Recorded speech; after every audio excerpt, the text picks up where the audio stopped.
Welcome to the podcast. I'm your host, James Protin. Every week I will be sharing the experiences that have defined my journey and talking with people who have their own powerful story to tell. It's about doing better and being better in life, business, and all things in between. The visually inclined can catch us on YouTube, or you can check us out on just about every podcast platform.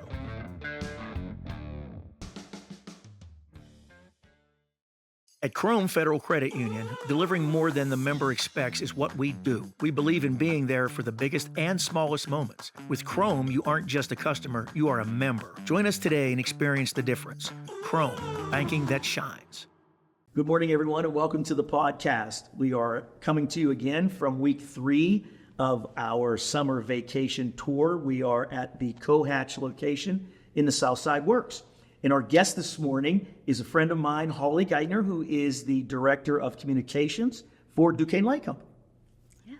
Welcome. It's great to see you. Thank you. I'm so glad you were able to join us. Yes, this is awesome. Yeah, we had a little bit of it. We had to reschedule to get you back.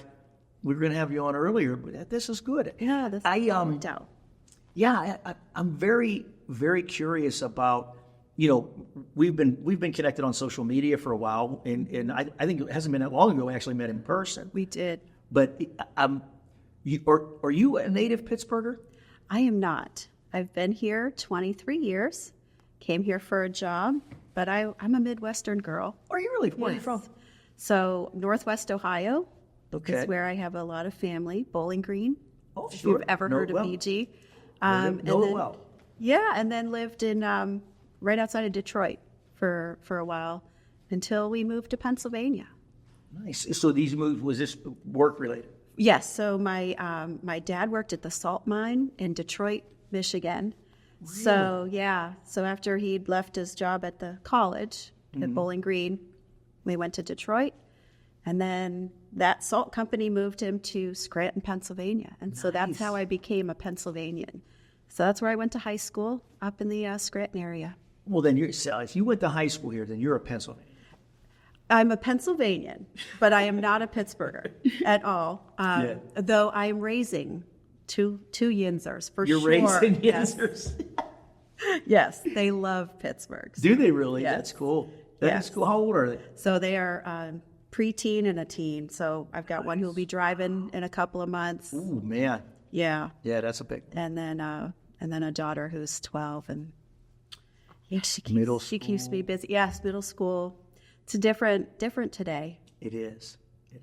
Not at all like it was for us.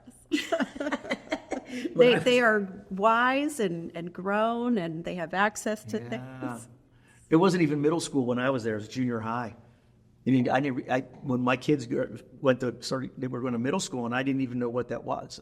Some places don't have. Yeah, some places don't have middle schools, but yeah, they do. That was new for us last year for my daughter. Wow, but it's good. So, what's your favorite thing about Pittsburgh? Since you're not a native, I'm not a native. What I do love about Pittsburgh is how collaborative it is. Mm-hmm. It is a very unique city. I'll tell you, in the places I've lived, I lived in Harrisburg and in Scranton. I've never been in a place where people love their city so much. Yes. And yes, we do. What I have noticed during my time here is that so much gets done, and it's the power of collaboration that really makes that happen. And right. I felt like it took me a while to build my network here, but man, once you do, it's just it grabs onto you, and I've seen so much happen over the 23 years I've been here. It's almost like we've evolved and like we reinvent ourselves, but we still stay true to our roots. It's a really neat place. Yeah, the city has changed so much, and it continues to evolve. We're now considered like a world-class food city. We have all these, our restaurant scene and arts or the culture district. That stuff was never, ever talked about when I was a kid, when I was younger. I grew up about an hour south here in Washington County, and that's just not who we were. We were rough and tumble and dirty and gritty and, now smoky.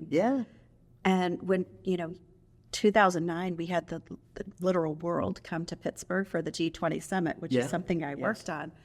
And our story was really about, hey, this is who we were, but this is who we are. Yeah. Clean, green, Absolutely. innovative. And our story continues to evolve. What this next chapter is going to be, and, robotics and innovation. I mean, it's just a cool. It is very cool. It is very cool.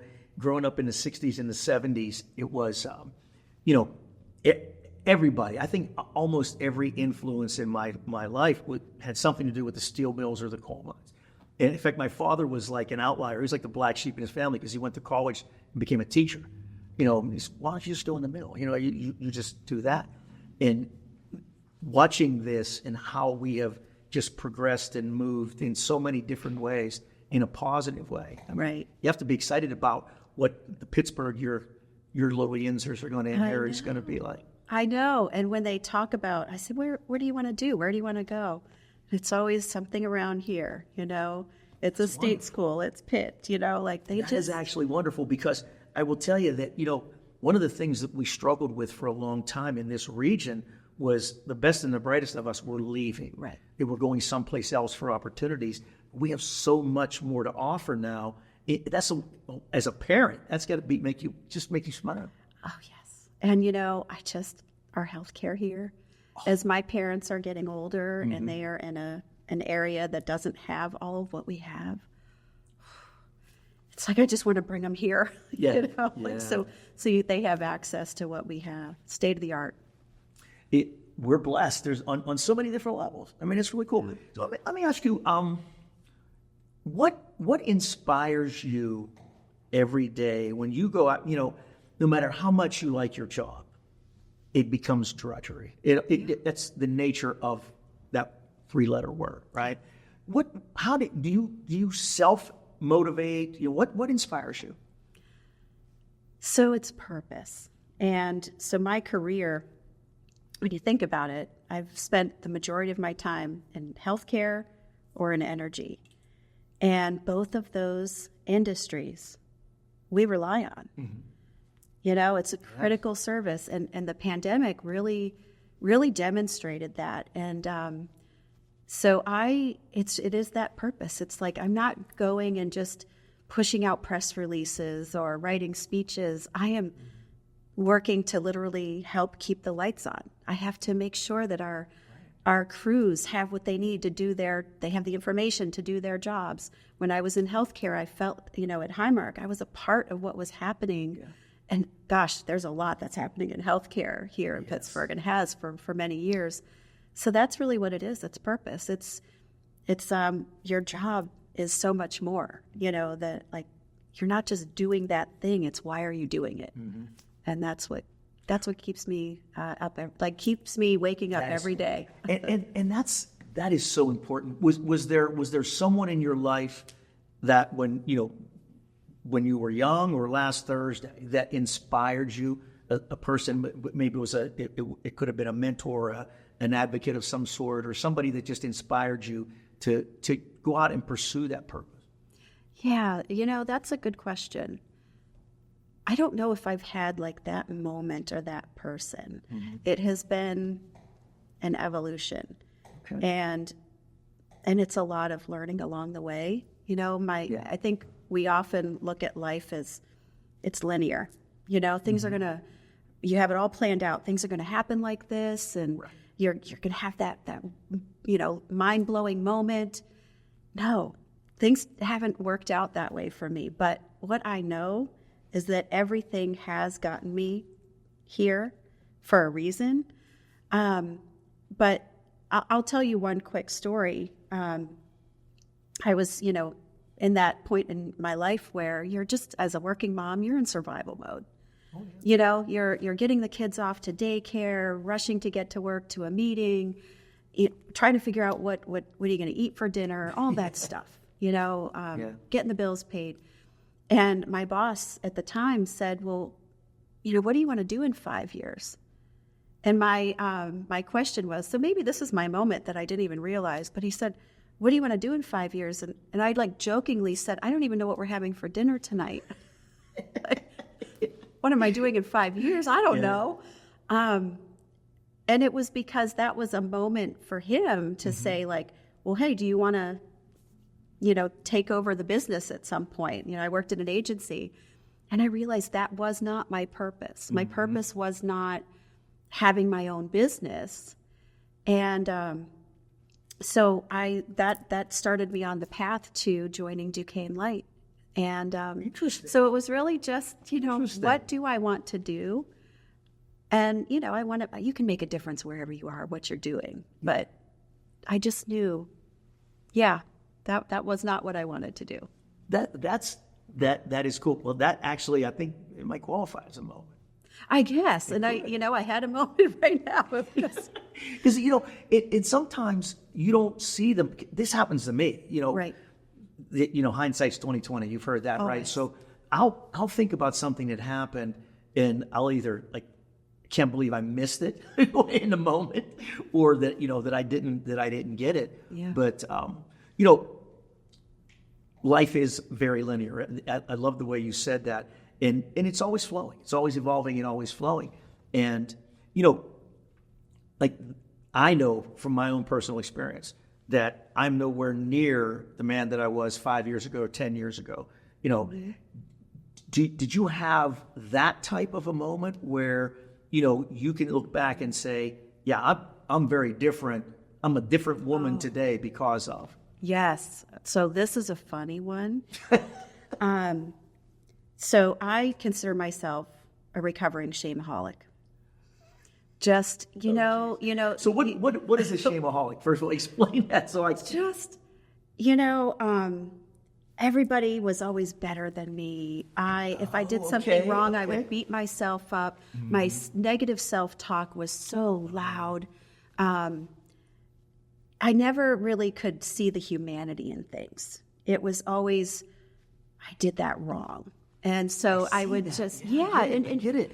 So many of us do that, and we don't even know we're doing it. Yeah, absolutely. And I would get so easily embarrassed, if just something normal happened. So right after, it was like one of the first days back to the office after COVID. And, remember, most of us were wearing slippers for months. And I'm wearing, dress shoes, heels, and I'm walking downtown. And there was the homeless tent, a camp set up right there on the sidewalk. And I couldn't see anyone in there, but I knew people were in there. And I tripped. There was a uneven part of the sidewalk there, and I tripped, and I just went down. And my, plastic bag with my lunch and my sparkling water cans rolling down Smithfield, it's just. Yeah. And I got up, and I was like, well, that sucks.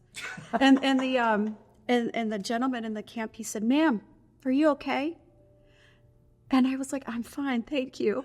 And it was like a moment, I would have been horrified, not able to look up and make eye contact with anybody. And someone else across the street came over and helped me, grab my bag. And I wasn't embarrassed at all. And that was a moment for me where cool. I was like, wow, I am not the person I was. I am much more confident. I'm much more comfortable in my humanness, that I didn't just feel completely embarrassed and, like I needed to just crawl in a hole. Yeah. It was like I just got up and I proudly kept walking. Just kept going. And I would not have thought of that with you, because you are so confident. And I heard you speak at a Peel luncheon last year.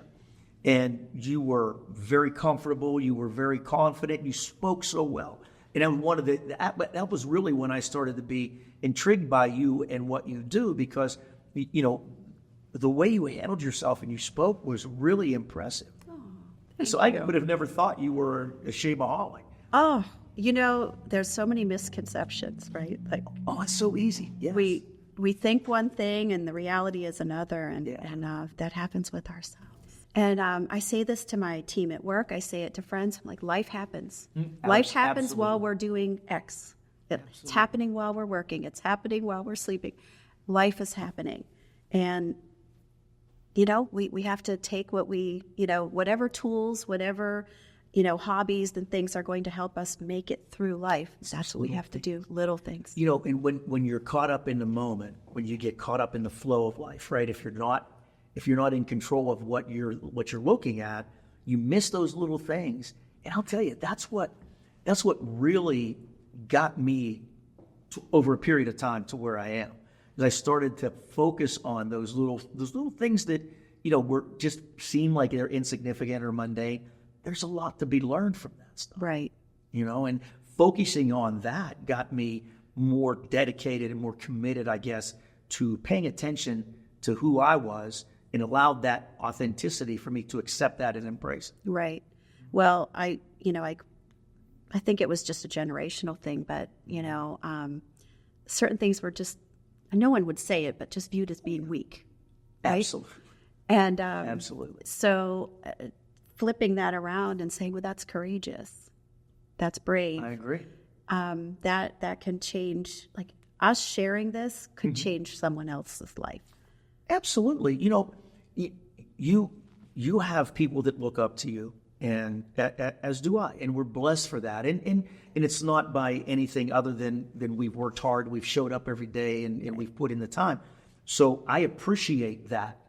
Okay, but I agree with you, and that's, we joke about it on the show, but if one person watches this conversation, only one, and that person's life changes or is made better because of what you and I are discussing, right, then this has been a great show. Agree. Right? Yeah. So, I mean, but by the same token, if 100,000 people watch it and they just go like, yeah, they're okay. We wasted our time. Well, that's the thing in communications that, some may view it as it's this orchestrated, polished story that you tell, and everything has to be perfect, and how you're presenting it to the world. Yeah. But are you really making a connection with somebody? Are you connecting with your customers? Are you connecting with your clients? Yeah. And I would say no. I agree. And so I've learned, and I'm not saying that I put things out that are not done well, but I embrace imperfection. In fact, I view it as almost like a superpower, because that is how I make connections with people. That is how I build trust.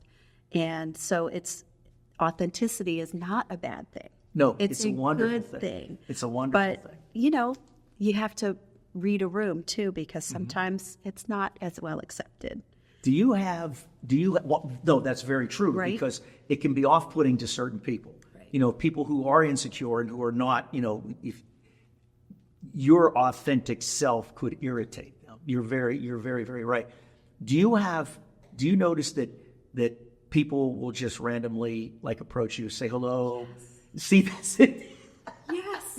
And I'll tell you what that is, because that happens to me all the time. Yes. And Diane will tell you, we have a studio audience, by the way. I didn't say that, but we'll be out someplace, and I could be with a group of people, and so they'll come right to me, and I'm like, somebody will say, "Who was that?" I don't know, But I think you have a very warm and welcoming persona.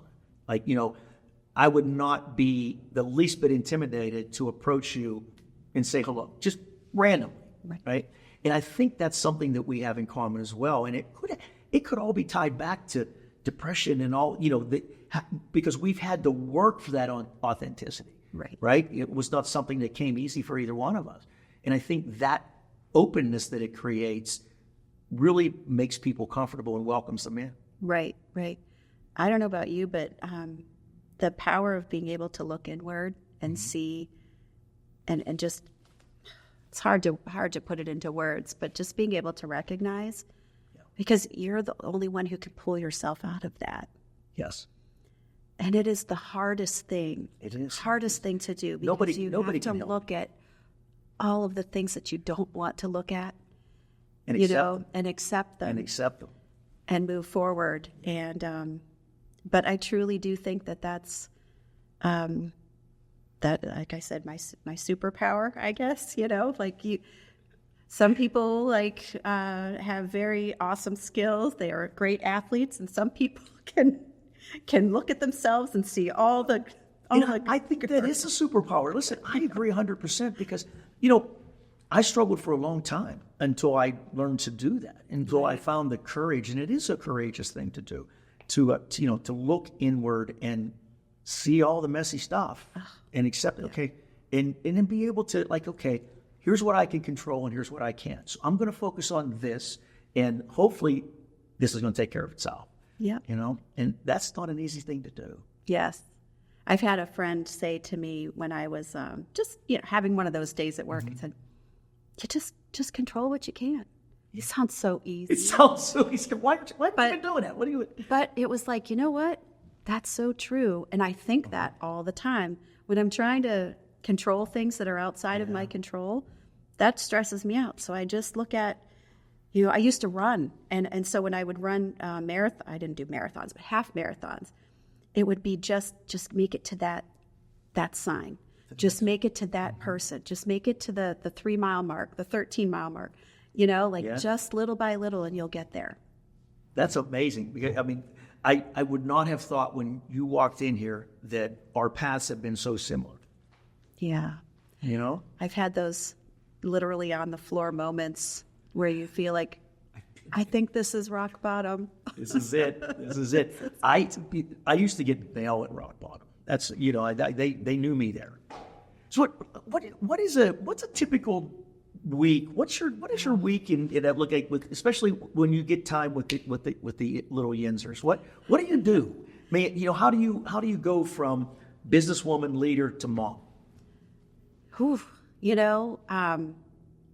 That's not an easy question because you never are switching from one to the next. You're both. You have to be both all the time. Yeah, and so the role that I have is often, hours that it's a 24/7 utility, right? Sure. So things are happening all the time.